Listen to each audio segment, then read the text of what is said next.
Welcome back to our YouTube channel. Meron na naman tayong airdrop na pwede pagkakitaan. Click nyo lang yung link na nasa description and then ganito ang lalabas. Yan. And then after nyo siya maklik, scroll down nyo lamang po siya and then click airdrop at ganito naman ang lalabas. Yan, i-input nyo lang dyan o ilalagay nyo lamang dyan yung inyong BEP20 address sa inyong Trust Wallet or sa inyong MetaMask.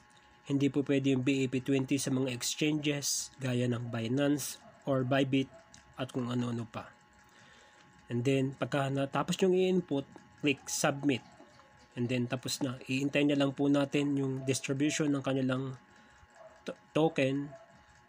At pwede din kayong mag-invite para makadami din kayo ng token na pinamimigay nila. Madali lang naman yung gagawin. Maglalagay lang ng BEP20 address and then isasubmit na. And then don't forget to subscribe our YouTube channel para ma-notify kayo sa mga bago nating pa-airdrop.